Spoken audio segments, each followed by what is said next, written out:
ስለተሰጠኝ እድል አመሰግናለሁ። ትልቅ እድል እንደሆነ አውቃለሁ። ስለ ክርስቶስ ከቤተክርስቲያን መሪዎች ጋር መማማር እንዲሁ በዋዛ የሚወሰድ ነገር አይደለም። እግዚአብሔር ይሄንን ሁሉ ስላበጃጀ፣ ሁሉን ያበጀው እሱ ስለሆነ ጌታን አመሰግናለሁ።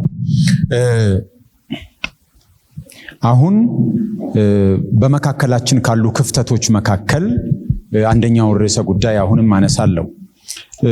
በቀደም ተከተሉ አይደለም የሄድኩት፣ እንዲሁ ነው። በዚህ መንገድ ቢሄድ የተሻለ ይሆናል ብዬ አስቤ ነው። ምናልባት የተሻለው ሌላኛውም ሊሆን ይችል ነበር። ሌላው ውዝግብ የእግዚአብሔር ልጅ ምን ማለት እንደሆነ ጥያቄዎች አሉ፣ በመካከላችን ክፍተቶች አሉ እና እነሱ ክፍተቶች አንዳንዶቹ በጣም አደገኛ ናቸው። ስለዚህ እሱን በሚሸፍን መልኩ፣ በሚዳስስ በደንብ አውጥቶ ክፍተቱን በሚደፍን መልኩ ለማንሳት እሞክራለሁ። ያው መጽሐፍ ቅዱስ የተጻፈው በሰው ቋንቋ ነው። ስለዚህ ዘይቤዎች አሉ። ከዘይቤዎቹ መካከል ልጅ የሚል ቃል ነው። በቋንቋችንም ልጅ የሚል እና አባት የሚለው ቃል ትርጓሜው የተለያየ ሊሆን ይችላል። በመጽሐፍ ቅዱስ ቋንቋ ልጅ ስንል ሁልጊዜም ልጅ ከተባልንበት ነገር ወይም አካል ጋር ቁርጥ አንድ አይነት ማለት አይደለም። ሁሌም እንደሱ ማለት አይደለም። ለምሳሌ ጌታችን የሚናገራቸው አሉ፣ መጥምቆ ዮሐንስ የሚናገራቸው አሉ፣ ሐዋርያት የሚናገራቸው አሉ።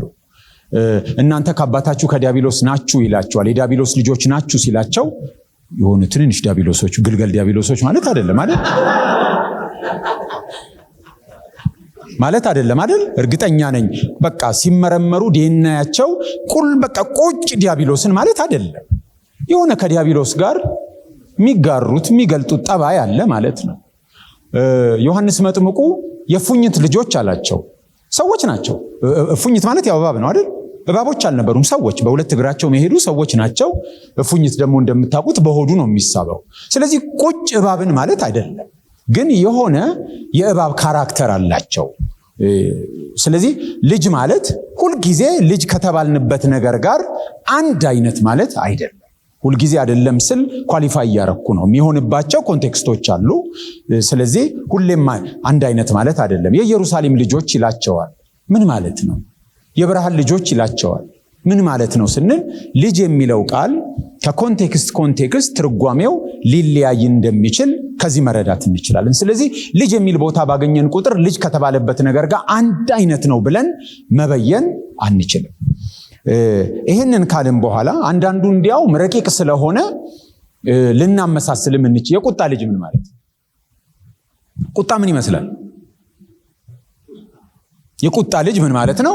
ቁጣ ዲዘርቭ የሚያደርግ ማለት ነው። በቃ ቁጣ የሚገባው፣ በቃ ወደፊት ቁጣ ያገኘዋል። የበትር ልጅ ይላል። ያው ሐሳብ በትርጉም ወደ የኮንቴክስቱ ስለሚወሰድ ወደ አማርኛችን ሲመጣ የበትር ልጅ ምናምን የሚሉት ተቀይረዋል። ለምሳሌ ዘዳግም 25:2 ላይ በዕብራይስጡ የበትር ልጅ የሚለውን አማርኛችን መገረፍ ያለበት ሰው ብሎ ነው የተረጎመው እንጂ በዕብራይስጡ ቃል በቃል ቢተረጎም ኖሮ የዱላ ልጅ ወይም የበትር ልጅ ማለት ነው። እና በትር የሚመስል ምናምን ቀጥ ያለ ነገሩ በትር ጠመመም ይላል መሰለኝ ለማለት አይደለም። ስለዚህ ልጅ የሚለው ቃል እንደ ኮንቴክስቱ የተለያየ ትርጉም ይኖረዋል። ስለዚህ በአንድ ዘይቤ ውስጥ ምን ማለት እንደሆነ መፈተሽ አለብን። ጌታችን ኢየሱስ ክርስቶስ ሁለቱን ወንድማማቾች የነጎድጓድ ልጆች አላቸው። ምናቸው ነው ነጎድጓድ? ምን እንደሆነ ታውቃላችሁ አይደል? ምን ማለት ነው የነጎድጓድ ልጅ ማለት? ሰዎች ናቸው፣ ነጎድጓዶች አይደሉም። ስለዚህ ልጅ የሚል ቃል ስናገኝ ያው ድምጻቸው አስገምግሞበት እንዳልሆነ እንደ ነጎድጓድ እገምታለሁ። ነገረ ስራቸው ነው አይደል? ነገረ ስራቸው ነጎድጓዳዊ ስለሆነ ስለዚህ ልጅ የሚለው ቃል ብዙ ትርጉሞች አሉት። አንደኛው ትርጉም የአንድን አካል ውስን ገጽታ ይገልጣል። የፉኝት ልጅ ሲባል የሆነ እንደ እባብ ተንኮላቸው ሊሆን ይችላል፣ ተናዳፊነታቸው ሊሆን ይችላል፣ የሆነ መሰሪ ማለትም ሊሆን ይችላል። የዲያብሎስ ልጆች የተባሉት ከዲያብሎስ ጋር አንድ አካል አንድ አምሳል አይደሉም። የሆነ የዲያብሎስ ጠባይ፣ የነጎድጓድ ልጆች የሆነ ነጎድጓዳዊ ነገር ያላቸው ማለት ነው። ሁለተኛ ልጅ ማለት ያ ነገር የተገባው የቁጣ ልጅ የበትር ልጅ ማለት ቁጣ የጥፋት ልጅ ማለት የሚጠፋ ማለት ነው። በቃ ጥፋት ነው የሚጠብቀው እንጂ ያ ሰው ምንም ከዚህ በኋላ የመዳን እንትን እንደ የጥፋት ልጅ ማለት በቃ መጨረሻው ጥፋት ነው ማለት ነው። ልጅ ማለት ሶስተኛ ደግሞ የአንድ አካባቢ ነዋሪዎችን መጽሐፍ ቅዱስ አሁን የኢየሩሳሌም ልጆች የእስራኤል ልጆች ይላል። ስለዚህ እስራኤላውያን ማለት ነው። ኢየሩሳሌም ልጆች እኛ የአዲስ አበባ ልጅ የሐረር ልጅ የድሬ ልጅ እንደምንለው ማለት ነው እንጂ እኔ አሁን አዲስ አበባን አልመስልም አይደል? የአዲስ አበባ ልጅ ሲባል ቁጭ አዲስ አበባ ልትሉኝ አትችሉም። አዲስ አበባ እንደኔ መልካም አይደለችም ብዬ አስባለሁ። አንዳንድ አካባቢዎቿ ቢያንስ ማለት ነው። ስለዚህ የአንድ ስፍራ ተወላጅነትን የአንድ ቦታ ነዋሪነትን ያመለክታል። ልጅ ማለት እንደገና በአራተኛ ደረጃ የዳዊት ልጅ ሲባል የዳዊት ዙፋን የተገባው ማለት ነው። የዳዊትን ዙፋን የሚወርስ ማለት ነው። መጨረሻ ደግሞ ልጅ ማለት ሙሉ በሙሉ ባህሪን መውሰድን ያመለክታል። ሙሉ በሙሉ አይደንቲካል በሆነ መልክ መውሰድን ያመለክታል። ስለዚህ በየትኛው ሴንስ ነው መጽሐፍ ቅዱስ ልጅ የሚለውን ማሰብ ይኖርብናል። ማወራው ገጽ 253-54 ጋር ነው ያለው። ቀጥሎ የእግዚአብሔር ልጅ የሚለውን ሐረግ መፍታት ይኖርብናል። ልጅ የሚለውን ካየን በኋላ የእግዚአብሔር ልጅ ማለት ምን ማለት ነው? ወይም የእግዚአብሔር አባትነትን የሚናገረው ምን ማለት ነው? በመጀመሪያ ደረጃ መጽሐፍ ቅዱስ የእግዚአብሔር ልጅ ሲል ሁሉም ኮንቴክስት አንድ አይነት አይደለም። ሁሉም ኮንቴክስት አንድ አይነት አይደለም። ለምንድን ነው የእግዚአብሔር ልጅ የሚል ስያሜ ወይም የእግዚአብሔር ልጆች የሚል ስያሜ ያለበት ቦታ ሁሉ ሄደን አንድ አይነት ናቸው እነዚህ ብለን እንዳናስቀምጥ የሚያደርገን? ለምሳሌ የዕብራውያን ጸሐፊ በዕብራውያን ምዕራፍ 1 ላይ ምን ይላል? ከመላእክት መካከል ማንን አንተ ልጄ ነህ የዛሬው ልጅ ያለው ማንን ብሏል ይላል። ስለዚህ መልሱ ግልጽ ነው። ማንንም ማለት ነው አይደል? ማንንም አላለም። ኢዮብን ብናነብ ደግሞ ኢዮብ ላይ የአምላክ ልጆች ተብለው ምዕራፍ 1 ላይ ምዕራፍ 2 ላይ ምዕራፍ 38 ላይ ቀርበዋል። መዝሙረ ዳዊትም ውስጥ ብንገባ እነሱ ቀርበዋል። የዕብራውያን ጸሐፊ እነዚህን ክፍሎች ኢዮብና መዝሙረ ዳዊትን አላነበበ ይሆን ብለን ብንጠይቅ የኢዮብ መጽሐፍና የመዝሙረ ዳዊት መጽሐፍ የአምላክ ወይም የእግዚአብሔር ልጆች ብሎ መላእክትን የጠራበት ሴንስና የዕብራውያን ጸሐፊ ማንንም ከመላእክት መካከል ልጅ አላለም ሲል የሚልበት ሴንስ የተለያዩ ነው። ያለ ምርጫ ይሄ ነው። አለበለዚያ አላነበባቸውም ማለት ነው ጸሐፊው። አለበለዚያ ግን እነዛ መጽሐፍት የእግዚአብሔር ልጆች የአምላክ ልጆች ብለው መላእክትን የሚገልጡበት አገላለጥና የዕብራውያን ጸሐፊ ማንን እንደዚህ ብሏል ሲለን ሁለቱ ትርጓሜዎች የተለያዩ መሆን አለባቸው ማለት ነው። ሌላ ደግሞ ወደ ዮሐንስ ወንጌል መተን ዮሐንስ ወንጌል ምዕራፍ 8 ላይ ዮሐንስ ወንጌል ምዕራፍ 8 ላይ በደቀ መዛሙርቱና በጌታችን መካከል ብርቱ ሙግት የተካሄደበት ስፍራ ነው እና እነሱ አባት ማን ነው ይሉታል። እሱም አባታችሁ ማን ነው? አባታችሁ ዲያብሎስ ነው፣ የአባታችሁን ስራ ታደርጋላችሁ ይላቸዋል። ለምሳሌ ከቁጥር 39 ጀምሮ ስናነብ አባታችንስ አብርሃም ነው አሉት። ኢየሱስም የአብርሃም ልጆች ብትሆኑ የአብርሃምን ስራ ባደረጋችሁ ነበር። ነገር ግን አሁን ከእግዚአብሔር የሰማሁትን እውነት የነገርኳችሁን ሰው ልትገድሉኝ ትፈልጋላችሁ። አብርሃም እንዲህ አላደረገም፣ እናንተ የአባታችሁን ስራ ታደርጋላችሁ አላቸው። እነሱም እኛስ ከዝሙት አልተወለድንም፣ አንድ አባት አለን፣ እርሱም ማን ነው? እግዚአብሔር ነው ይላሉ። ስለዚህ እስራኤላውያን አባት አለን፣ ማን ነው እሱ? እግዚአብሔር ነው ብለው ይናገራሉ። ወደ ምዕራፍ 5 ስንመጣ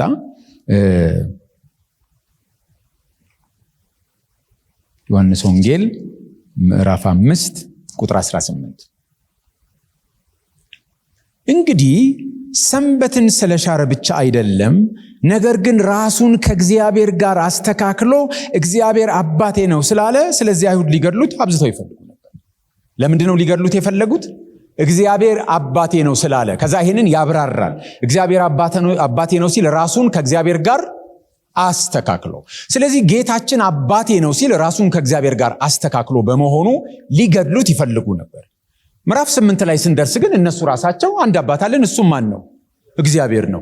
እነሱ ሲሉት ትክክል ሆኖ ራስን ከእግዚአብሔር ጋር ማስተካከል ሳይሆን እሱ ሲለው ራስን ከእግዚአብሔር ጋር ማስተካከል በመሆኑ የሚያስገድል ከሆነ ሁለቱ ትርጉሞች የተለያዩ ናቸው። አትሊስት በአይሁዳውያን አእምሮ እነሱ ሲሉት ራሳቸውን ከእግዚአብሔር ጋር እያስተካከሉ አይደለም፣ እግዚአብሔር አባቴ ነው ሲሉ፣ እሱ ሲለው ግን የሚልበት ሴንስ ራሱን ከእግዚአብሔር ጋር ማስተካከል ነው። ይህንን በኋላ በዝርዝር እናየዋለን። ትክክልም ናቸው። ምክንያቱም ከላይ የሚናገረው አባት በሰንበት እንዲህ ለምን ታደርጋለህ ሲባል አባቴ ይሰራል እኔም ደግሞ እሰራለሁ። ኮንቴክስቱን ብናነባው ራሱን ከእግዚአብሔር ጋር እያስተካከለ ነው። ስለዚህ እነሱ ለራሳቸው የእግዚአብሔር ልጆች ነን ወይም እግዚአብሔር አባታችን ነው ሲሉና እሱ እግዚአብሔር አባቴ ነው ሲል ሁለቱ አንድ አይነት ትርጓሜ የላቸው። ስለዚህ መጽሐፍ ቅዱስ ለመሆኑ የእግዚአብሔር ልጅነትን በስንት መልኩ ያቀርበዋል? እዚህ መጽሐፍ ላይ ባለው መሰረት በስድስት መልኩ ይቀርባል የእግዚአብሔር ልጅ የሚለውን። ከዛ ሶስቱን ብቻ ነጥለን እንሄዳለን። የመጀመሪያው ኢዮብ 38 ቁጥር 28 ላይ ያለ ቃል ነው። ኢዮብ 38 ቁጥር 28 ላይ እንደዚህ ይላል፣ በውኑ ለዝናብ አባት አለውን? ወይስ የጠልን ነጠብጣብ የወለደ ማን ነው ይላል። ስለዚህ መልሱ እግዚአብሔር ነው። ስለዚህ ምንድን ነው የኢዮብ መጽሐፍ በዚህ ቦታ የሚነግረን? የፍጥረቱ ባለቤት፣ የፍጥረቱ አስገኝ፣ የፍጥረቱ መጋቢ ፕሮቫይደር፣ የፍጥረቱ ፕሮቴክተር ማን ነው? እግዚአብሔር። ስለዚህ እግዚአብሔር የዝናብ አባት፣ የጠል አባት ተደርጎ መቀመጡ ምንን ነው የሚያሳየው? እግዚአብሔር የፍጥረት ባለቤት ነው።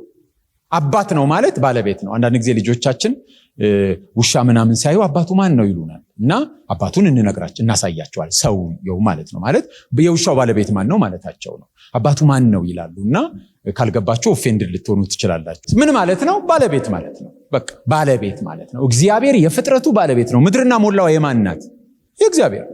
ስለዚህ እግዚአብሔር የፍጥረቱ ባለቤት፣ የፍጥረቱ አስገኝ፣ የፍጥረቱ መጋቢ ነው። የፍጥረቱ መጋቢ ነው።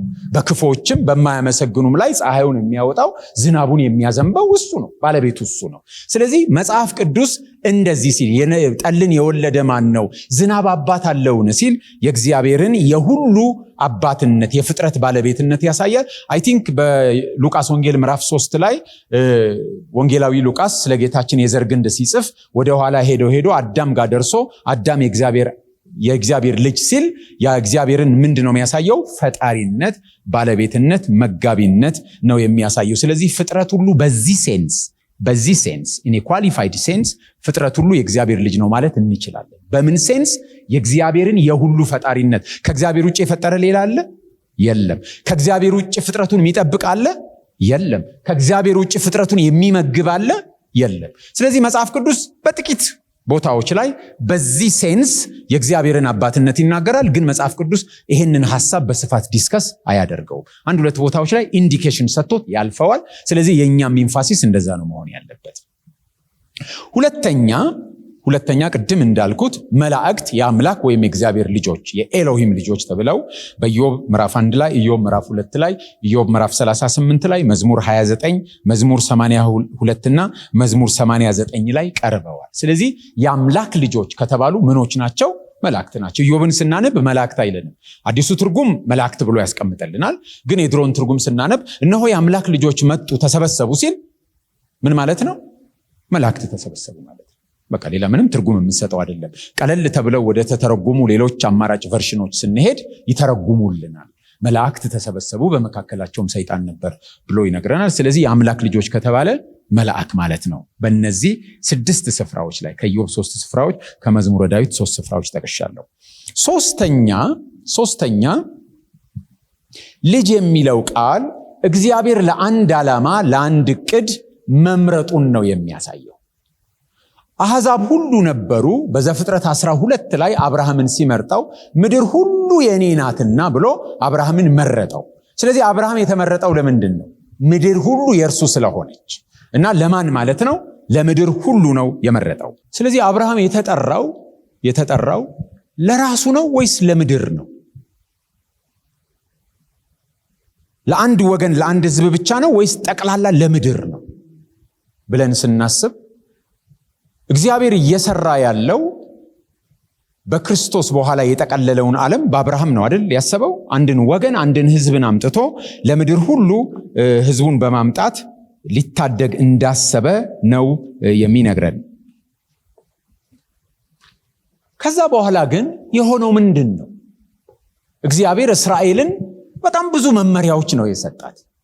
እንዴት እንደሚኖሩ፣ አረጋውያኖቻቸውን እንዴት እንደሚይዙ፣ ድሆቻቸውን እንዴት እንደሚይዙ፣ ባሪያ መግዛት መሸጥ፣ ሰው ሲቸግረው ራሱን እንዴት ከዛ በኋላ ደግሞ መቼ ነፃ እንደሚወጣ፣ ሰው የቸገረው ሰው ካለ ንብረቱን ሽጦ ግን በዛው ቀልጦ እንዳይቀር የተወሰነ ዓመት ላይ እንዴት መመለስ እንዳለበት፣ እንደገና ደግሞ በደንብ የሆነ ሶሻል ሲስተምም ነበረው። ሲያጭዱ ራሱ ሁሉን አያጭዱ፣ የሚያስቀሩት ነገር አለ አይደል? የተቸገሩ ሰዎች እንዴት መኖር እንዳለባቸው፣ ከብት እንዴት እንደሚያርዱ ነግሯቸዋል።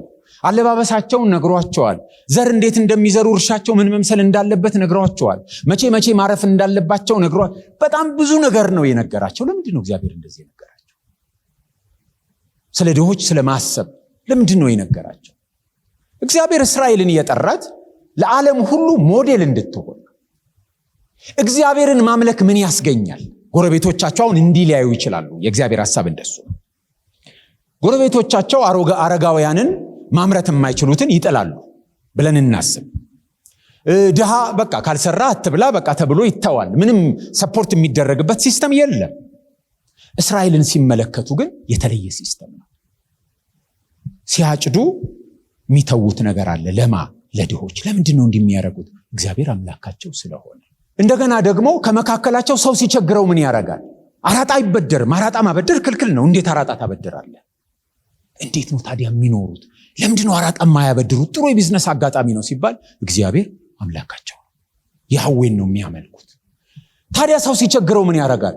የሚከፍለው ዕዳ ኖሮበት ገንዘብ መክፈል ካልቻለ በጉልበቱ ሄዶ ይሰራል። እድሜ ልኩን ባሪያ አይደለም የሚሆነው።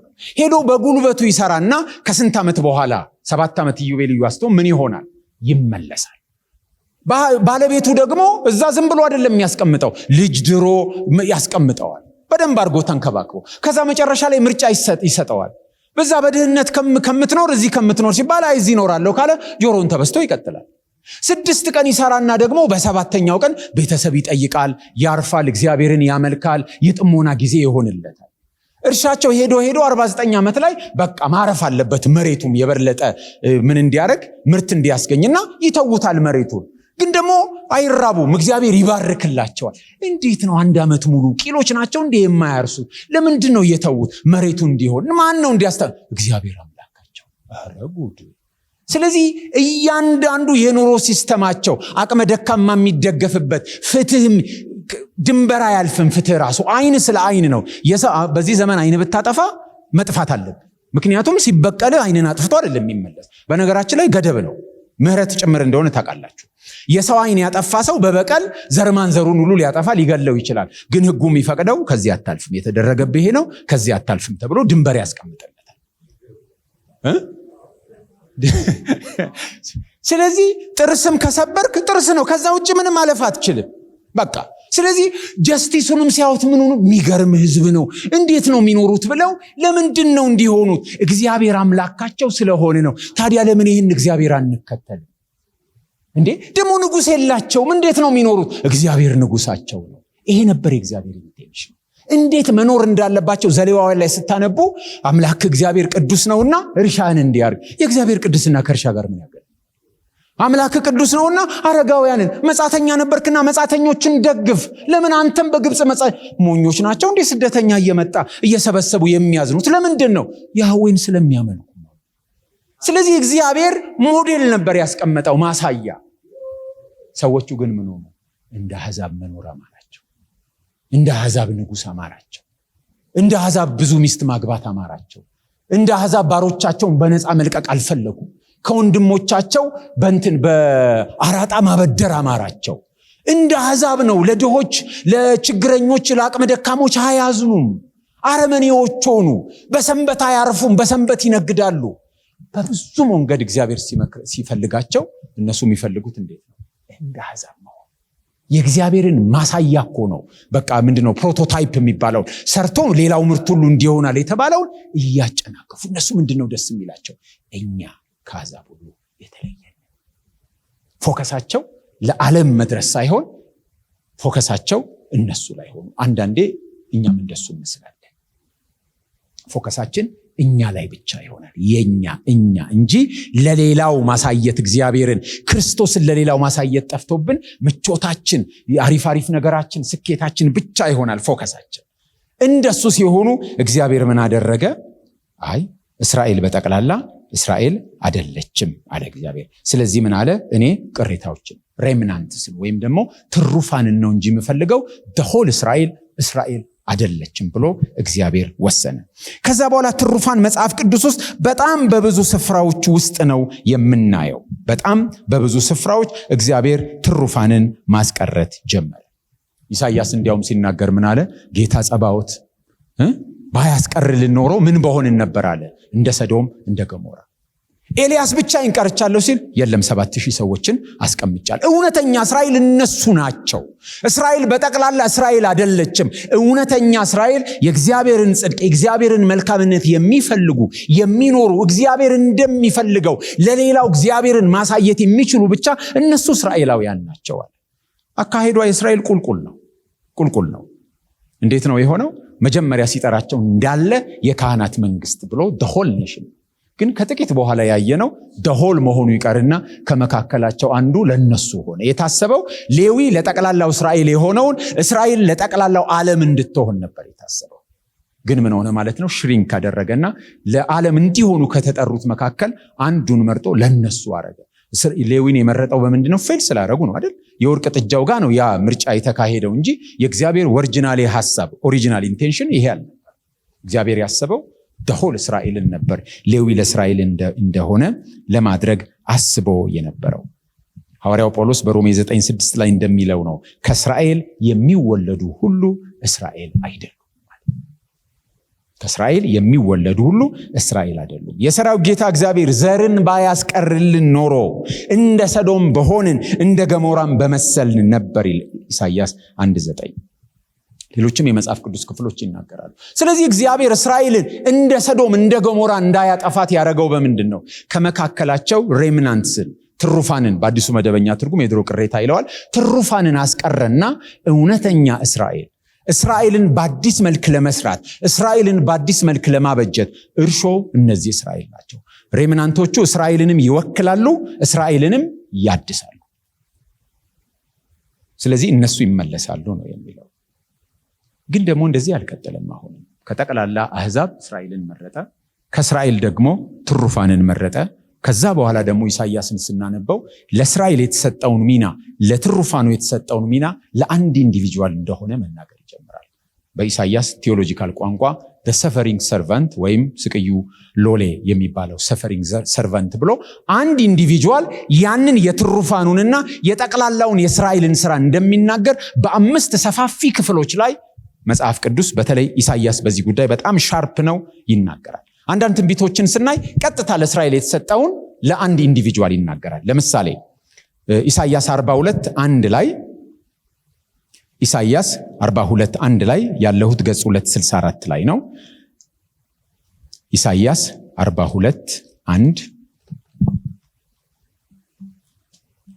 ጊዜ ለመቆጠብ አልፋለሁ። ይሄንን ብቻ ላንብብና እነሆ ደግፌ ያስኩት ባሪያዬ ነፍሴ ደስ የተሰኘችበት ምርጤ ብሎ ያወራል።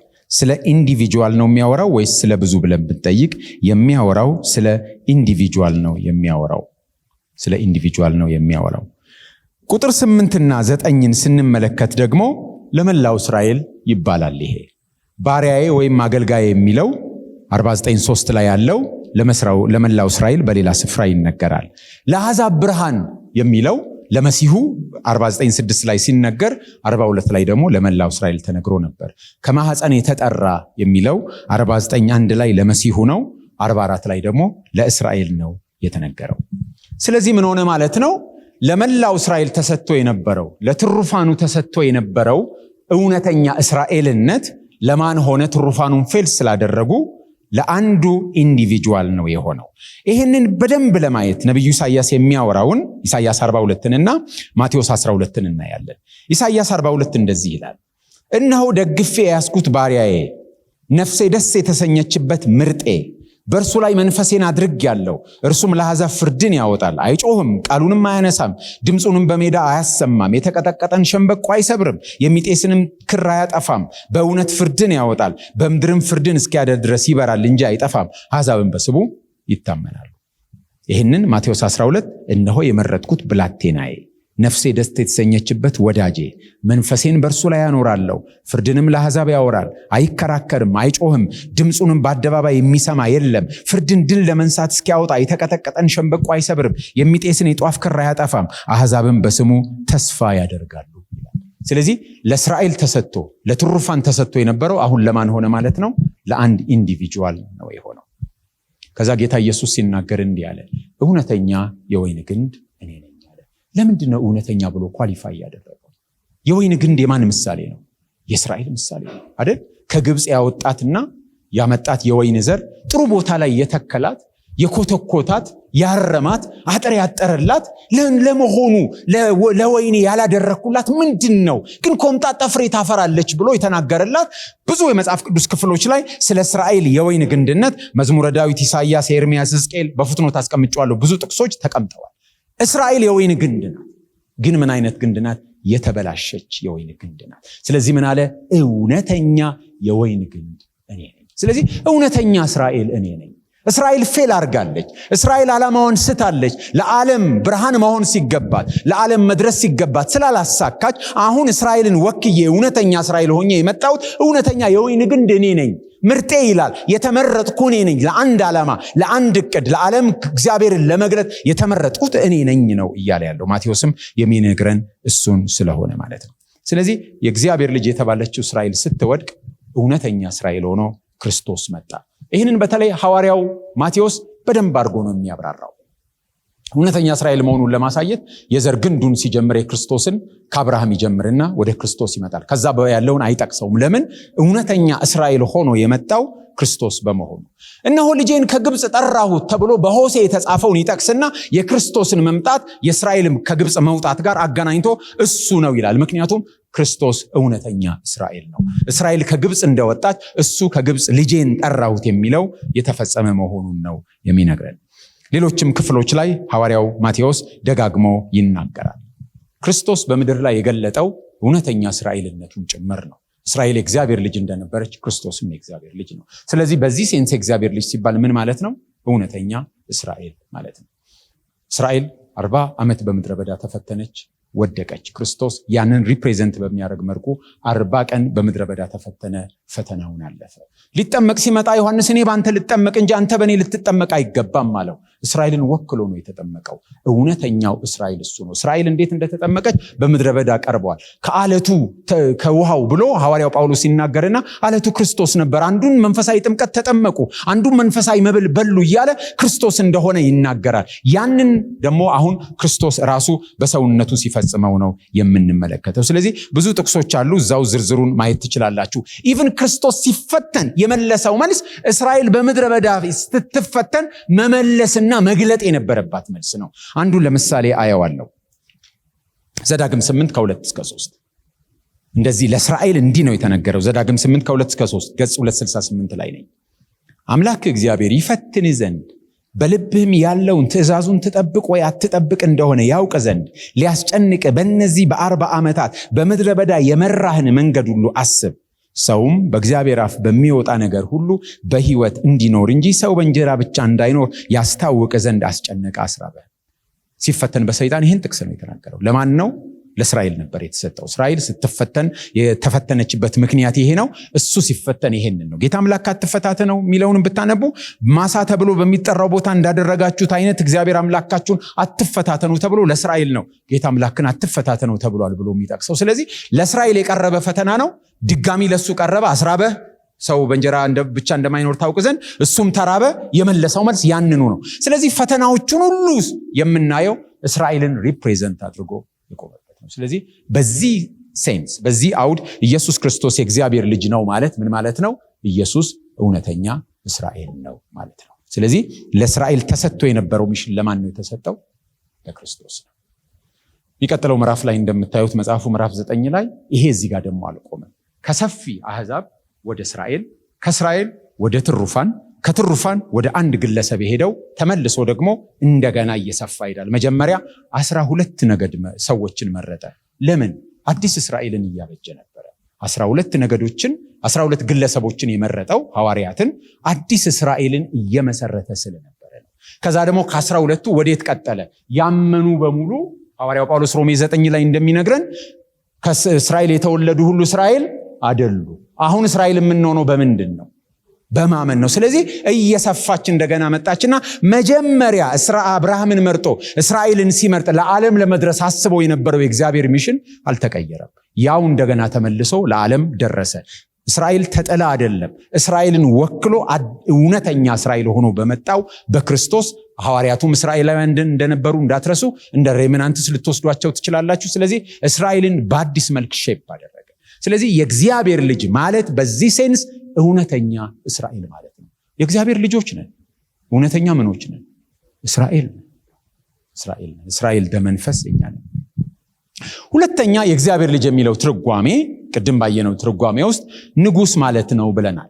በወቅቱ በነበረው ኒር ኢስተርን ኤንሸንት ኒር ኢስት በሚባለው ወይም ጥንታዊ ቅርብ ምስራቅ አንድ ትልቅ ንጉሰ ነገስት ይኖራል።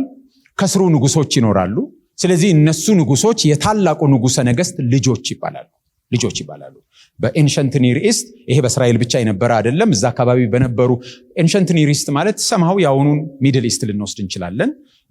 ሙሉ በሙሉ ኦቨርላፕ የሚያደርግ አይደለም፣ ግን እንደሱ ማለት ይቻላል። በዛን ጊዜ በነበረው ዓለም የንጉሰ ነገስቱ ልጅ ነው የሚሆኑት እና ልክ ዙፋን የሚወርሱበት ወይም አልጋ የሚወርሱበት ቀን የንግስና የእግዚአብሔር ልጅ የንጉሰ ነገስቱ ልጅነታቸው መጀመሪያ ነው።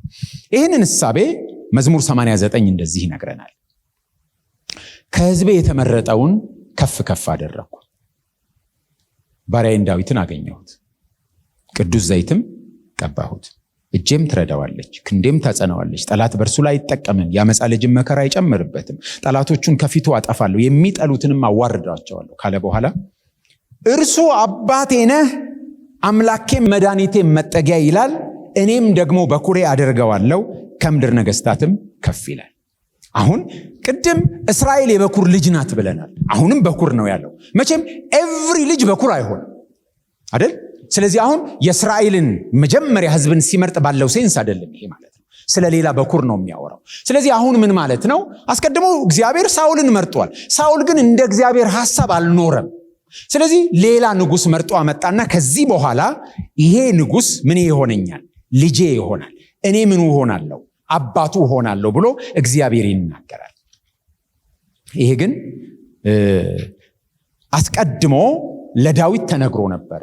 ኤታን ይሄንን በምልሰት ይነግረናል። ዳዊት የእግዚአብሔር ልጅ መባሉ ነው አይደል? ዳዊትን አገኘሁት ይልና እሱ ምን ይሆናል ይላል? ልጄ ይሆናል። ግን በዳዊት ብቻ አይደለም የበቃው፣ ከዳዊትም አልፎ ወደ ሰለሞን መጥቷል። ይሄንን የምናነበው በሁለተኛ ሳሙኤል ምዕራፍ 7 እና በአንደኛ ዜና ምዕራፍ 28 ላይ ነው። ሁለተኛ ዜና ምዕራፍ 7 ከ12 እስከ 15 ዳዊት የእግዚአብሔርን ቤት ለመስራት ሞክሮ ነቢዩ ሲያየው አሪፍ ሐሳብ አይደል ስራል እና ሄደ። ግን አሪፍ ሐሳብ ሁሉ ከእግዚአብሔር ላይ ሆን ይችላል አይደል? ከዛ ማን አለ ተብሎ ተመለሰ ነቢዩ እና እግዚአብሔርን ይሰማ ስለነበር ሌላ መልእክት ነገረው። ከዛ ቤት እሰራልሃለሁ አለው እግዚአብሔር። ከዛ ዳዊት ተቀምጦ እንደዚህ ይላል። እግዚአብሔር ቀጥታ ይነግረዋል። የዜናው ላይ ራሱ ነው ያንን የሚናገረው። እድሜ በተፈጸመ ጊዜ ከአባቶችህም ጋር ባንቀላፋ ጊዜ ከወገብ የሚወጣውን ዘርህን ካንተ በኋላ አስነሳለሁ፣ መንግስቱንም አጸናለሁ። እርሱ ለስሜ ቤት ይሰራል፣ የመንግስቱንም ዙፋን ለዘላለም አጸናለሁ። እኔም አባቱ ሆነዋለሁ፣ እርሱም ልጅ ይሆነኛል ይላል። ዜና ላይ ዳዊት ነው ይሄንን በራሱ አንደበት የሚናገረው። እግዚአብሔር እንዲህ አለኝ፣ ከልጆች ሁሉ በእግዚአብሔር መንግስት ዙፋን ላይ ተቀምጦ በእስራኤል ላይ ይነግስ ዘንድ ልጄን ሰለሞንን መርጦታል። እዛ ላይ ልጅህን ነው የሚለው፣ እዚህ ጋር ሰለሞን መሆኑን ዜና ላይ ዳዊት ይናገራል። እርሱም ልጅ የሆነኝ ዘንድ መርጬዋለሁና እኔም አባት ሆነዋለሁ። ልጅ ሰለሞን ቤቴንና አደባባዮቼን ይሰራል፣ ትእዛዜንና ፍርዴንን በማድረግ እንደ ዛሬው ቢጸና መንግስቱን ለዘላለም አጸናዋለሁ ይላል። ስለዚህ ለዳዊት ተነገረ። ኤታን መዝሙረ ዳዊት ላይ እንደነገረን አሁን ደግሞ ለማን ተነገረ? ለሰለሞን። ስለዚህ ሰለሞን የእግዚአብሔር ልጅ የሚሆነው ተጠቅሷል እኮ ከልጆቼ ሁሉ በእግዚአብሔር መንግስት ዙፋን ላይ ተቀምጦ በእስራኤል ላይ ይነግስ ዘንድ ልጄን ሰለሞንን መርጦታል። ሰለሞን በህይወት ነበር አይደል? ይሄ መልእክት ለዳዊት ሲነገረው ቤተ መቅደስ ሊሰራ አስበው አትሰራልኝም ከወገብ የሚወጣው ተብሎ ሲነገር ሰለሞንን መርጦታልና እርሱም ልጅ የሆነኝ ዘንድ መርጬዋለሁና እኔም አባቱ ሆነዋለሁና። ስለዚህ ሲመርጠው እግዚአብሔር ለንግስና ምን ይሆናል ማለት ነው? የእግዚአብሔር ልጅ ይሆናል። ይህንን በተለይ መዝሙረ ዳዊት ምዕራፍ 2 በነገራችን ላይ ነገስታት በንግስናቸው ቀን በዓለ ሲመት በሚፈጽሙበት ቀን የሚዘመር መዝሙር ነው። መዝሙር ምዕራፍ 2 ወይም በአዲስ ኪዳን ጻፊዎች ቋንቋ ሁለተኛው መዝሙር። መዝሙር ምዕራፍ 2 ነገስታት በንግስናቸው ቀን በዓለ ሲመት በሚፈጽሙበት ቀን ነው። ኮሮኔሽን ሶንግ ነው ይሄ። አሕዛብ ለምን ያግሮመርማሉ? ወገኖችስ ለምን በከንቱ ይናገራሉ? የምድር ነገስታት ተነሱ፣ አለቆችም በእግዚአብሔርና በመሲሁ ላይ እንዲህ ሲሉ ተማከሩ። ማሰሪያቸውን እንበጥስ፣ ገመዳቸውን ከኛ ላይ እንጣል። በሰማይ የሚኖር እርሱ ይስቃል፣ ጌታም ይሳለቅባቸዋል። በዚያን ጊዜ በቁጣው ይናገራቸዋል፣ በመዓቱም ያውካቸዋል። እኔ ግን ንጉሴን ሾምኩ በተቀደሰው ተራራይ በጽዮን ላይ። ትእዛዙን እናገራለሁ። እግዚአብሔር አለኝ፣ አንተ ልጄ ነህ፣ እኔ ዛሬ ወለድኩ። አሁን ስለ ንግስና እያወራ ነው አይደል? እኔ ግን ንጉሴን ሾምኩ። በምን ላይ ነው የሾመው? በተቀደሰው ተራራ በጽዮን ላይ። ከዛ ትእዛዙን እናገራለሁ ይልና አንተ ልጄ ነህ፣ እኔ ዛሬ ወለድኩ ይላል። ስለዚህ ነገስታት ዙፋን በሚወርሱበት ቀን ከዳዊት ዘር የሚመጡ ነገስታት፣ የእስራኤል ንጉስ ትልቁ ንጉሰ ነገስት እግዚአብሔር በመሆኑ ከእግዚአብሔር በታች ሆነው የሚነክሱ ነገስታት የእግዚአብሔር ልጆች ይባላሉ። ከዛ በኋላ ግን ምን ይጠበቅባቸዋል? እንደ ትልቁ ንጉሰ ነገስት እንደ እግዚአብሔር ማስተዳደር ይኖርባቸዋል። ህዝቡን በጽድቅና በመልካም ማስተዳደር ይኖርባቸዋል። ግን እንደሱ ነው የሆኑት ብለን ብንጠይቅ ቅድም ወዳነበብነው ወደ ኤታን መዝሙር ወደ መዝሙር 89 ስንሄድ እንደዚህ ይላል። ኤታን በምልሰት እያየ አንተ ግን ናከው፣ ጣልከው፣ የቀባኸውንም ጣልከው፣ ከንጽህናው ሻርከው፣ ዙፋኑንም በምድር ላይ ጣልክ፣ የዙፋኑንም ዘመን አሳነስ፣ በፍረትህም ሸፈንከው ይልና ለዳዊት በእውነት የማልክ አቤቱ የቀድሞው ምሕረት ወዴት ነው? ስለዚህ አሁንም ነገስታቱ ልክ እስራኤል ፌል እንዳደረገች ነገስታቱ ምን አደረጉ ማለት ነው? ፌል አደረጉ። እስራኤል ለሁለት ተከፈለች፣ ይሁዳና እስራኤል ተብላ። ያቺ ወደ ምርኮ ሄደች። ትንሽ ዕድሜ ለይሁዳ ተሰጠ፣ ይሁዳም ወደ ምርኮ ሄደች አይደል? ከዛ በኋላ ከምርኮም ሲመለሱ ስና እየተለወጠ ነገር የለም። ከምርኮ ከተመለሱ በኋላ ንግስና የሚባል ታሪክ አልነበረም። ትንሽ ጊዜ ይመስል ነበር ወንበር የሚይዝ፣ ከዛ በኋላ የለም፣ ከሰመ። ከዛ በኋላ በእስራኤል መካከል ከብሉይ ኪዳን የሚቀጥል ኮንቲኒቲ ያለው ነገር የምናየው ሊቀ ክህነቱን ብቻ ነው እንጂ ነገስታቱ ፌል አደረጉ። ግን ይሄ ከመሆኑ አስቀድሞ 700 ዓመት ቀድሞ ኢሳይያስ ምን ብሎ ተናግሮ ነበር? ቅድም እንዳነበብ ነው ሕፃን ተወልዶልናል፣ ወንድ ልጅም ተሰጥቶናል፣ አለቅነት በምኑ ላይ ነው? በጫንቃው ላይ ነው። ኢሳይያስ 9ን ዝቅ ሲል ደግሞ ምን ይላል? ከቁጥር 6-7 እስከ ዘላለም ድረስ በፍርድና በጽድቅ ያጸናውና ይደግፈው ዘንድ በዳዊት ዙፋንና በመንግስቱ ላይ አለቅነቱ ይበዛል፣ ለሰላሙም ፍጻሜ የለውም። የእግዚአብሔር ቅናት ይህንን ያደርጋል። ስለዚህ ልክ እስራኤል ፌል ስታረግ በኢንዲቪጁዋሉ እንደተካት፣ አሁንም ደግሞ የዳዊት ዘር የሚመጡ ነገስታት ፌል ሲያደርጉ ከዳዊት ዘር የሚመጣ አንድ ንጉስ እውነተኛ የዳዊትን ዙፋን እንደሚይዝና መንግስቱ ለዘላለም እንደሚሆን ተናገረ። ከዛ በኋላ መሲሁ የዳዊት ልጅ ስለመሆኑ አዲስ ኪዳን ላይ በጣም በርካታ ክፍሎች አሉ፣ ታቋቸዋላችሁ እናንተ።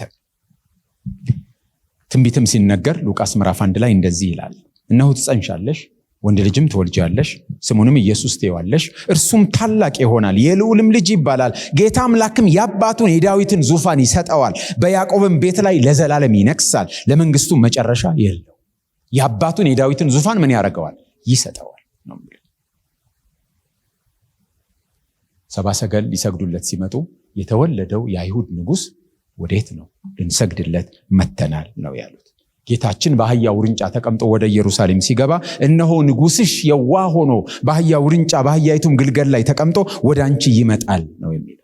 በጌታ ስም የምትመጣ የአባታችን የዳዊት መንግስት የተባረከች ናት ብለው በዘንባባ ዝንጣፊ ይዘው ተናግረዋል። ስለዚህ ክርስቶስ ንጉስ ነው። ስለዚህ የእግዚአብሔር ልጅ የሆነው ታዲያ በዚህ ሴንስ መቼ ነው? ምክንያቱም መዝሙር 2ን ስናነብ ምንድን ነው የሚለው? አንተ ልጄ ነህ፣ እኔ ዛሬ ወለድኩ ብሎ ዛሬ የሚባል ቀን መኖሩን ይነግራል። ከዛ በኋላ ደግሞ ነገስታት የእግዚአብሔር ልጅ የሚባሉት ዙፋኑን በሚወርሱበት ቀን ነው፣ በዓለ ሲመታቸው ሲካሄድ ነው ያ መዝሙር የሚዘመረው ብለናል። ታዲያ ክርስቶስ የነገሰው መቼ ነው? ይህንን መልስ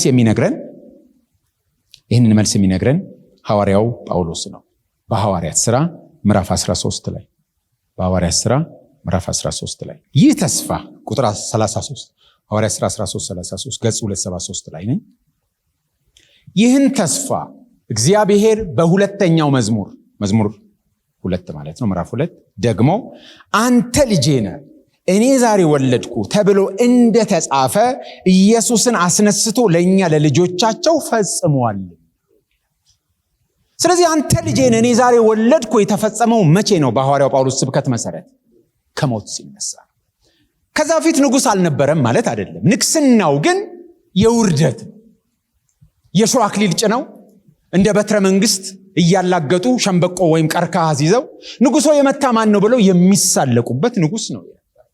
በፈረስ ላይ ተቀምጦ የሚመጣ ድል ነሺ ሳይሆን በአህያ ውርንጭላ ላይ ተቀምጦ የሚመጣ የዋህና ትሁት ምስኪን ንጉስ ነው የምናየው።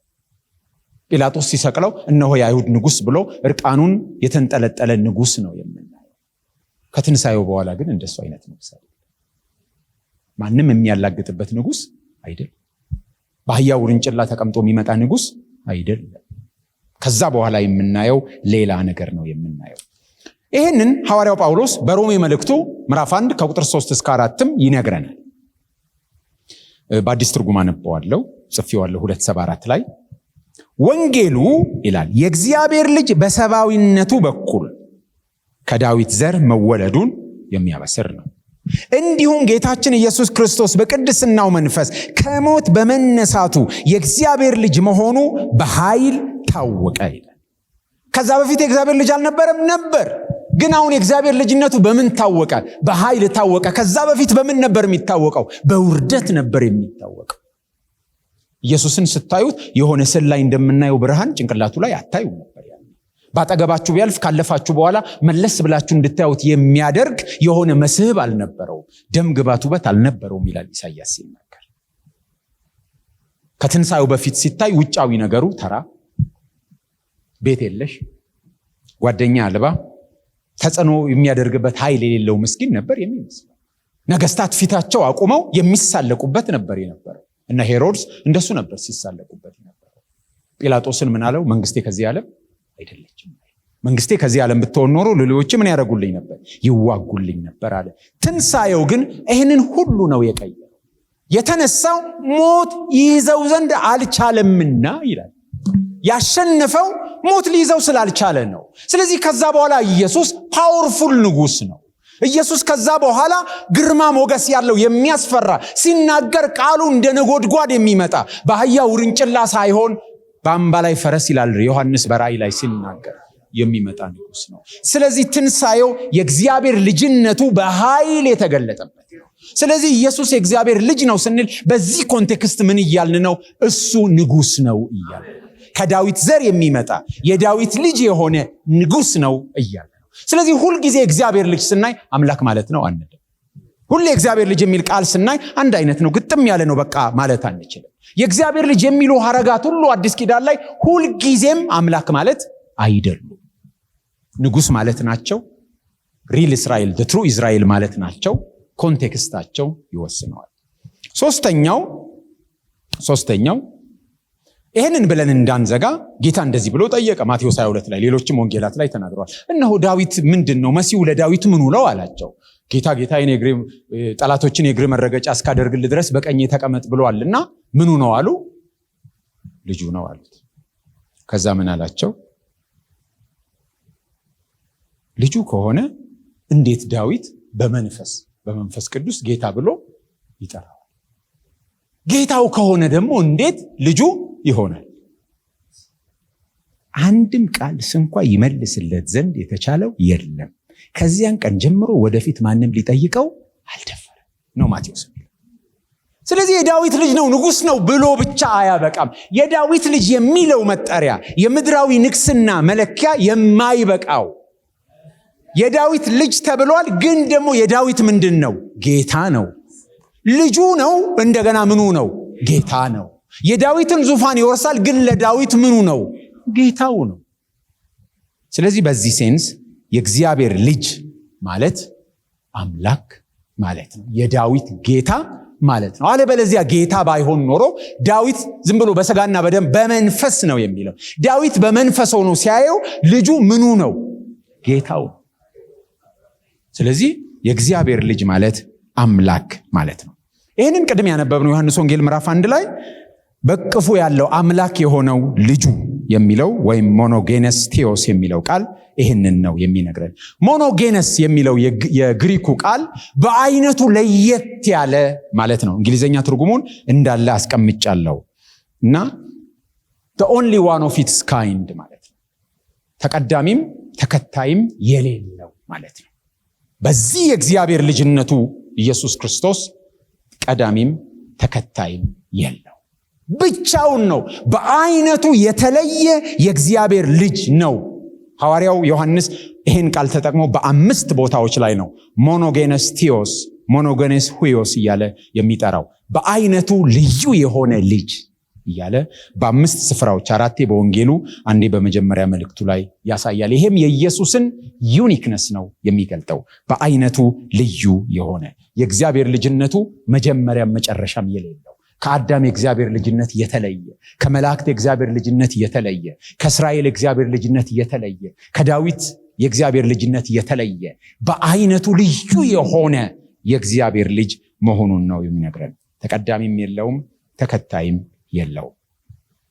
ይህንን የእግዚአብሔር ልጅነት በደንብ ሊያስረዱን የሚችሉ የመጽሐፍ ቅዱስ ክፍሎች አሉ። ዮሐንስ ወንጌል ምዕራፍ 5ን እናየዋለን። ዮሐንስ ወንጌል ምዕራፍ 5 ላይ አንድ አካል ጉዳተኛ እናያለን። ለ38 ዓመት መንቀሳቀስ የማይችል ነው።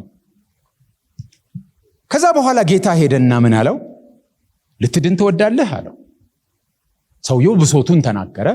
ተነሳና አልጋን ተሸክመ ሂድ አለው። በሰንበት አልጋውን ተሸክሞ ሰከም ሲል ችግር ተፈጠረ። ሰንበት ለአይሁዳውያን ጌታችን በሰንበት ብዙ ግጭቶች ተፈጥረዋል አይደል? አንድ ጊዜ እንዲያውም አንዱ የምኩራብ አለቃ በጣም ያስቀኝ ነገር ብሏል። ሌሎች የፈውስ ቀናት አሉ፣ በሌላ ቀን መታችሁ ተፈውሱ ምናምን አለ እና ሳስበው በጣም ያስቀኛል። ሰው እየተፈወሰ ግን በሌላ ቀን ተፈውሱ፣ ዛሬ በቃ ዛሬ ከነህመማችሁ ሂዱ እና ሊቃውንቱ 39 ዝርዝር ያለው የሰንበትን አከባበር ሕግ ተስማምተውበት ደንግገዋል። እና በሰንበት ሰው ከሰፈሩ ውጪ ሸክም ተሸክሞ መሄድ አይችልም። ከሰፈር ውጪ፣ ሰፈር ውስጥ ከጎረቤት ሊሆን ይችላል። ከሰፈር ውጪ ሸክም ተሸክሞ መሄድ አይችልም። ሰፈሩ ውስጥ ከሆነ ደግሞ ሸክሙ ከትከሻ ማለፍ የለበትም። በጣም ከባድ ሆኖ እዚህ ላይ የሚጫን ነገር እንደ ዘመዶች ቅርጫት ተሸክሞ ምናምን መሄድ አይቻልም ማለት ነው። ስለዚህ ሸክሙ ምን ጋር መሆን አለበት? እዚህ ጋር መሆን አለበት የሚል አስቀምጠዋል። ሰውየው አልጋውን ተሸክሞ ለዘመናት ከነበረበት ቦታ ወዴት እንደሚሄድም አላቅም። ቤቱን 38 ዓመት አልነበረም ብዬ ገምታለሁ። ከዛ ሄደ። ማን ነው ያዳነ ሲባል ኢቭን ማን እንዳዳነው አያውቅም። ከዛ በኋላ ጌታ ተገለጠለትና ከዚህ የሚብስ እንዳይደርስብህ ኃጢአት አትስራ አለው። በነዛ የአይሁዳውያን 39 ነጥቦች መሰረት አንድ ሰው በሞትና በሕይወት መካከል ከሆነ በሰንበት ቢፈወስ ችግር የለው። ይሄ ሰው ግን በሞትና በሕይወት መካከል አይደለም። 38 ዓመት የተኛበት አልጋ ላይ እና በነፍስ ውጪ በነፍስ ግቢ አልተያዘም ሰውየው።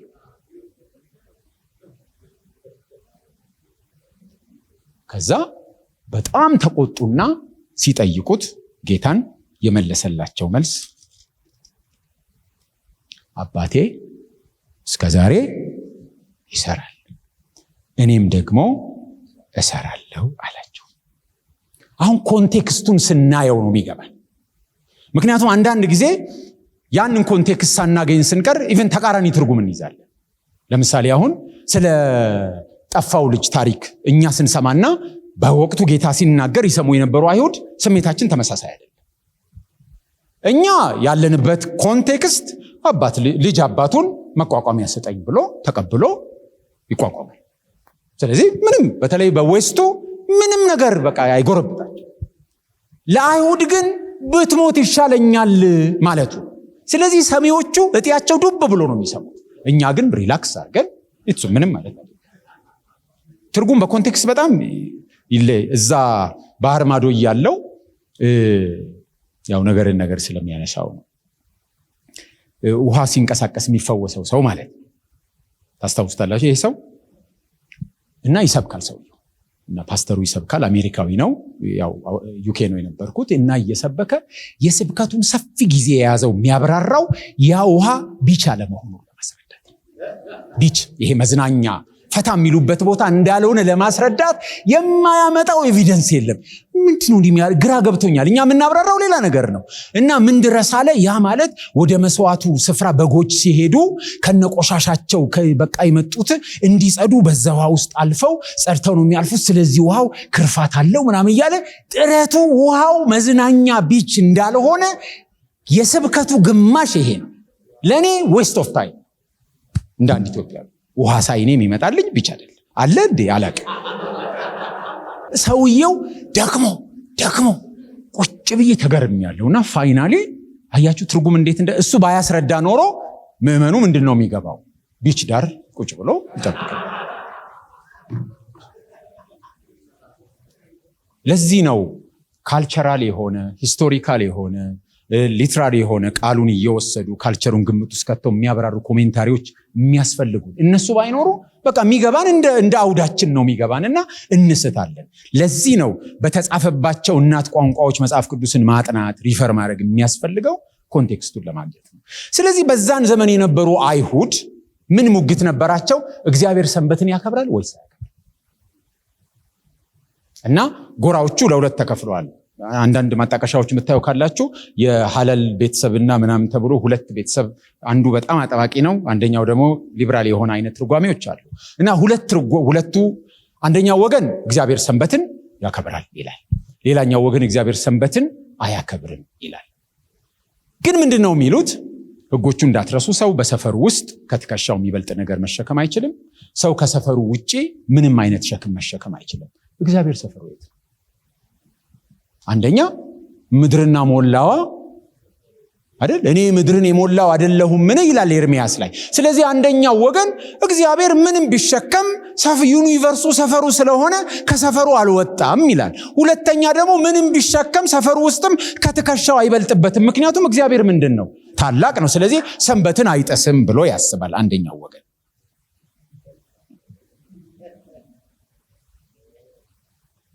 ሌላኛው ወገን ደግሞ እግዚአብሔር ሰንበትን አያከብርም። ሁለቱም የሚስማሙበት ነገር አለ። በሰንበት ዝናብ ይዘንባል፣ በሰንበት ልጆች ይወለዳሉ አይደል?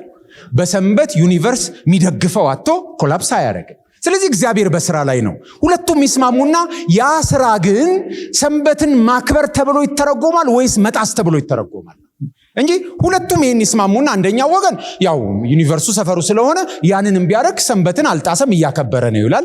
ሌላኛው ወገን ደግሞ ያንን ስለሚሰራ እግዚአብሔር ሰንበትን አያከብርም ይላል። ግን ያ ስራ ሰንበትን ማክበር ተብሎ ይተርጎም ወይስ መጣስ ተብሎ ይተርጎም ነው እንጂ ክርክሩ እግዚአብሔር እነዚህን ነገሮች ያደርጋል። ስለዚህ እግዚአብሔር ሰንበት አይገዛም አይደል? በሰንበት የወደደውን ያደርጋል። አሁን ጌታችን ይሄን ሲጠይቅ ለምን እንዲያረግ ተብሎ ሲጠየቅ ይውላችሁ በሰንበት እንዴት አመመ በመፈወሴ በቃ ምናምን አይደለም ያለው። መልሱን ማለት ጥያቄውን ወደሱ ፐርሰናሊቲ ወደሱ ማንነት አመጣውና ለምን በሰንበት እንዲህ ታደርጋለህ? አባቴ እስከዛሬ ይሰራል፣ እኔም ደግሞ እሰራለሁ። እግዚአብሔር በሰንበት እንደማይገዛ፣ እግዚአብሔር በሰንበት የወደደውን እንደሚሰራ እኔም የእሱ ልጅ በመሆኔ የወደድኩትን መስራት እችላለሁ። ስለዚህ ወደ ማንነት አረገው፣ ጉዳዩን የማንነት ጥያቄ አረገውና እግዚአብሔር እንደሚሰራ እኔም ደግሞ እሰራለሁ አላቸው። እግዚአብሔር በሰንበት ዕለት ከሚሰራቸው በአጽናፈ ዓለሙ ከሚሰራቸው ስራዎች መካከል ኃጢአት መቅጣት ወይም ደግሞ ኃጥአንን ይቅር ማለት፣ የጻድቃንን መባረክ ስራው ነው። ያንኑ ነው ያሳየው። ሰውየውን ፈወሰው።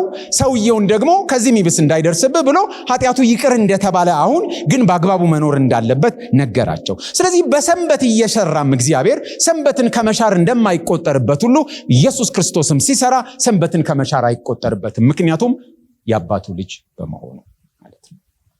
ስለዚህ ወዲያው ይቀጥልና ክፍሉ የሚነግረን ቅድም ያነበብነው ክፍል በሰንበት ይህን ስላደረገ አይሁድ ኢየሱስን ያሳድዱት ነበር፣ ሊገድሉትም ይፈልጉ ነበር። ኢየሱስ ግን አባቴ እስከዛሬ ይሰራል፣ እኔም ደግሞ እሰራለሁ ብሎ መለሰላቸው። እንግዲህ ሰንበትን ስለሻረ ብቻ አይደለም፣ ነገር ግን ራሱን ከእግዚአብሔር ጋር አስተካክሎ እግዚአብሔር አባቴ ነው ስላለ ሊገድሉት አብዝተው ይፈልጉት ነበር። እነሱ የእግዚአብሔር ልጆች ነን የሚሉበት ሴንስ እና እሱ እያወራ ያለው ይለያል። እሱ የእግዚአብሔርን ፕሬሮጋቲቭ የእግዚአብሔር ብቻ የሆነውን መብት የኔም ነው እያለ ነው። ዝቅ ብሎ ሲነግራቸው ደግሞ ከዚህም ይሄዳል። እውነት እላችኋለሁ አብ ሲሰራ ያየውን ብቻ እንጂ ወልድ ከራሱ ምንም ሊያደርግ አይችልም። አብ የሚያደርገውን ሁሉ ደግሞ ወልድም ያንኑ ያደርጋል ይልና ዝቅ ብሎ አብ ወልድን ስለሚወድ የሚያደርገውን ሁሉ ያሳየዋል፣ ትደነቁም ዘንድ ከነዚህ የሚበልጠውን ያሳየዋል። ምክንያቱም አብ ሙታንን እንደሚያስነሳ ሕይወትንም እንደሚሰጥ ወልድም ደግሞ ለሚፈቅደው ሁሉ ሕይወትን ይሰጣል። ይሄ የሰው መብት አይደለም። ለሚፈቅደው ሁሉ ምንን ይሰጣል? ሕይወትን ይሰጣል። አብ በማንም ላይ አይፈርድም፣ ነገር ግን ፍርድን ሁሉ ለወልድ ሰጥቶታል። ይኸውም ሁሉ አብን እንደሚያከብሩ ወልድን ያከብሩት ዘንድ ነው። ወልድን የማያከብር ሁሉ የላከውን አብንም አያከብር። ስለዚህ ሰው ሁሉ አብን እንደሚያከብር ማንን ማክበር አለበት? ወልድን ማክበር አለበት። ማንም ይሄን ክሌም ሊያደርግ አይችልም። ሰው ሁሉ አብን እንደሚያከብር ማንን ማክበር አለበት? ወልድን ማክበር አለበት። ወልድን የማያከብር ማንን አያከብርም? አብን አያከብርም። በሌሎችም ክፍሎች ላይ ክሌም የሚያደርጋቸው ብዙ ነገሮች አሉ። አሁን ጊዜያችን ስለሞላ እዚህ ጋር መክታት ይኖርብኛል። ኢቭን ከሰዎች ክሌም የሚያደርገው ነገር በኋላ በሌላ ኮንቴክስት አነሳዋለሁ። በጣም አስደንጋጭ ነገር ነው ክሌም የሚያደርገው። ጌታ አምላክህን በፍጹም ሁለንተና ውደድ ተብሏል አይደል? ኃይልህ በፍጹም ሁለንተና፣ ባልንጀራህን እንደራስህ ውደድ። ጌታ ኢየሱስ ምን አለ? ስለኔ አባቱን፣ እናቱን፣ ልጆቹን፣ እህቱን፣ ወንድሙን፣ የትዳር ጓደኛውን፣ እርሻውን፣ ቤቱን ያልተወ እንዲህ አይነት ክሌም ሊሆን አይችልም። ሁሉንም እኮ ነው የሚለው። እኔ አሁን ሚስቴን ሁሉን ትቼ ተከትያለሁ፣ ግን ያልተውኳቸው ነገሮች አሉ። ስለኔ ሁሉንም ነው የሚለው። ሁሉንም ስለኔ ያልተወ ብሎ ምን እያለ ነው? በፍጹም ሁለንተናችሁ እኔን ምን ማድረግ አለባችሁ? ማንንም እንዲህ እንድንወድ አልተጠራንም። እንዲህ እንድንወድ የሚጠይቅ ካለ አደገኛ ነው። ከብዙ ነገር አሳልፈን ሰው ለምሳሌ እናትና አባቱን ይተዋል፣ ከሚስቱም ጋር ይተባበራል። የሆኑ ነገሮችን ለሆነ ነገር እንተዋለን። ኤቭሪቲንግን ጠልተን ልንከተለው የሚገባ ግን ማን ብቻ ነው? ኢየሱስ ብቻ። እና ክሌም የሚያደርገው ለእግዚአብሔር ብቻ የተሰጠ መወደድን፣ ለእግዚአብሔር ብቻ የተሰጠ መፈቀርን፣ ለእግዚአብሔር ብቻ የሚሰጥ ዴዲኬሽንን ለማን ይጠይቃል? ለራሱ ይጠይቃል። ሁሉን ነገር ስለኔ ያልጣለ መስቀሉን ተሸክሞ የማይከተለኝ እያለ ነው የሚናገር። እና ከሰው የሚጠይቀው መወደድ፣ ከሰው የሚጠይቀው ሰው ለሱ ዝቅ የሚልበት መጠን ለማን የሚሰጥ ነው? ለእግዚአብሔር የሚሰጥ ነው። ስለዚህ ኢየሱስ የእግዚአብሔር ልጅ ነው ስንል በዚህ ሴንስ ምን እያልን ነው?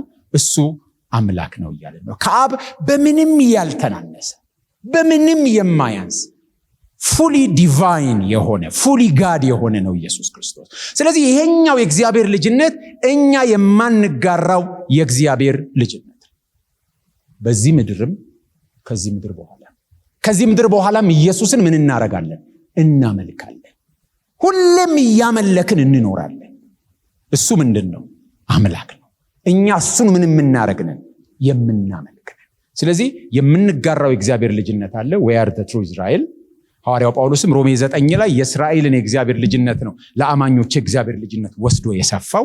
ስለዚህ እስራኤል ተመርጣ ለእግዚአብሔር ዓላማ እግዚአብሔርን እንድትገልጥ ከዛ ደግሞ አብራ እንድትከብር ተሰጥቷት የነበረው ነገር ለአማኞች በሙሉ ተሰጥቷል። ተመርጠናል፣ ተጠርተናል፣ እግዚአብሔራዊ ካራክተር እንገልጣለን። ከእግዚአብሔር ጋር ደግሞ አብረን ምን እንሆናለን? እንከብራለን። ሐዋርያው ጳውሎስ በጢሞቴዎስ መልእክቱ አብረን መከራ ብንቀበል አብረን ምን እናረጋለን ይላል? እንነግሳለን ይላል። አብረን እንነግሳለን፣ ወራሾች ነን። በገላትያ መልእክቱ ሐዋርያው ጳውሎስ እንደሚናገረው፣ በሮሜም እንደሚናገረው ምኖች ነን? እኛ ወራሾች ነን፣ እንወርሳለን። ግን እኛ ወልድ አይደለንም። መቼም አድገን ወልድ ጋር አንደርስ። አንድ ወልድ ነው ያለው፣ ሌላ ወልድ የለም። ስለዚህ የምንጋራው የእግዚአብሔር ልጅነት አለ። በሱ ሴንስ ክርስቶስ ወንድማችን ነው።